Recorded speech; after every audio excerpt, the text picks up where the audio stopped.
how to fix unexpected WSL error in Docker desktop. So other than the options that the error itself will give you, like these over here, either shut down WSL with this command or reboot your machine, you can also try reinstalling WSL or Docker desktop.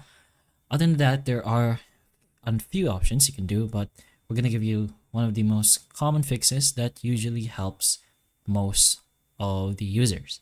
So to do this, all you'll have to do is go to your search bar over here and search for PowerShell.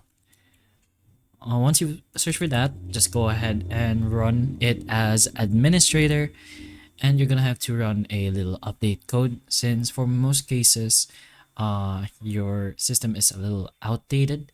So what you're gonna have to put in is SWL, then space double dash update.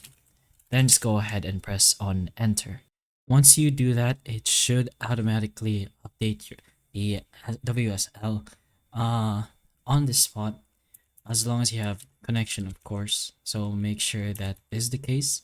Since this error appears when Docker Desktop cannot properly communicate with WSL2, doing that can update that to the latest version.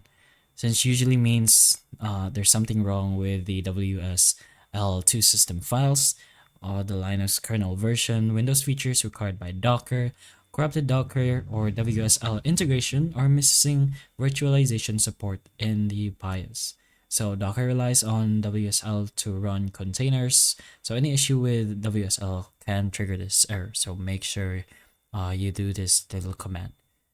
But that is one of the most helpful option you have, apparently from multiple users.